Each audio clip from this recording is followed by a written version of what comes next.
then someday, years from now, our children can tell their children that this was the time when we performed, in the words that are carved into this very chamber, something worthy to be remembered.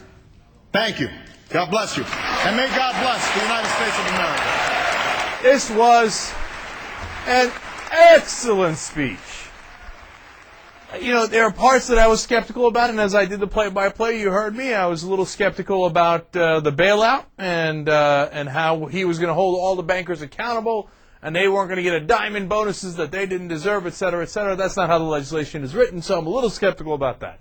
But you know what? He laid out the priorities. He did it in a strong way. He said, we're coming for you. We're going to education first.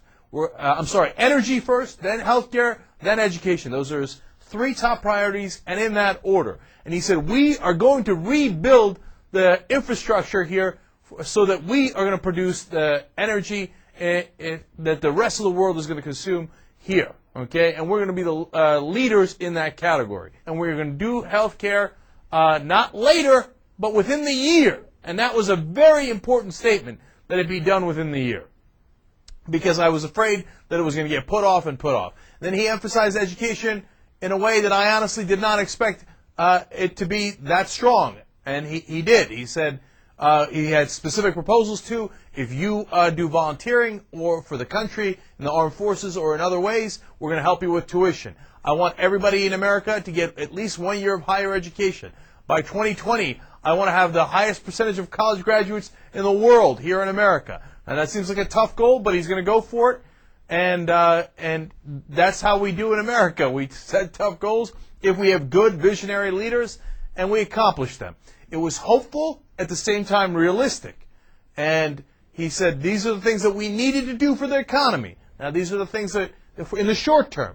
Now in the long term, these are the things that we've got to get right, that we've been waiting far too long for. Again, healthcare, education, and energy. And he had great lines in there. Time for America to lead again on health care. He said that we have to cure cancer in our time. And talking about days of pessimism, those days are over. And he said we will no longer hide the price of Iraq, and that we have been at war for 7 years, and that we've been hiding that price for too long, and that living our values does not make us weaker. It makes us stronger.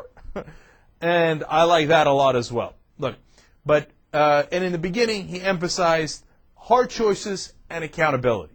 So we have got to make these hard choices. We are going to do things here that we're not happy with. I don't want to spend all this money. We don't necessarily want bigger government.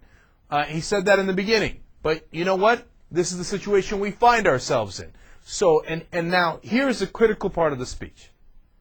He said, and he mentioned in one of the examples that he talked about when he was talking about the heroes throughout America, you can take a crisis and turn it into an opportunity.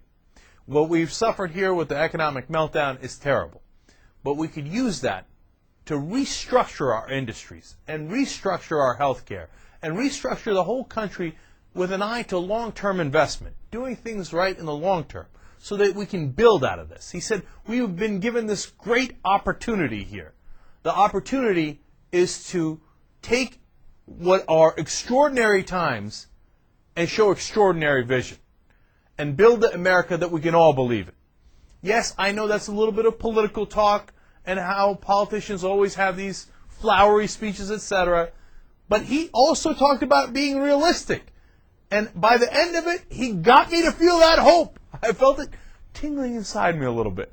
And I thought, you know what? He just might get this done.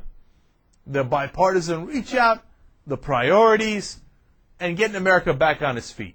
It was a realistic and hopeful speech at the same time. That's a tough balance to pull off, but I think he did it. So, as far as the speech is concerned, his first address to Congress and to the nation in this kind of environment, I'm very happy with it.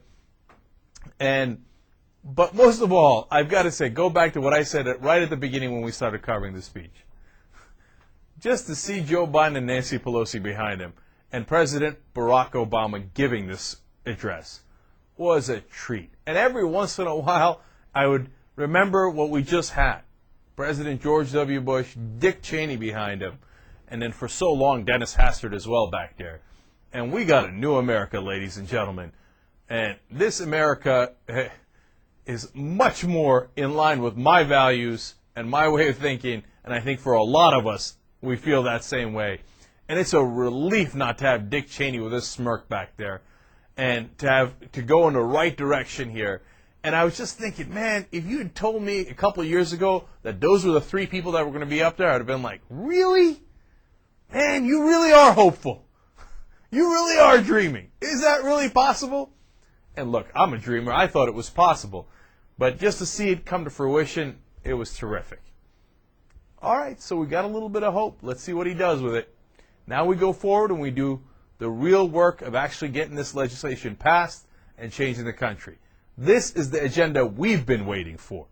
Not cleaning up Bush's mess, but actually going forward and doing the things we imagined. So now we tackle those. Let's see how it turns out. All right, it's been a great day. We love you guys. We'll see you tomorrow. Young Turks.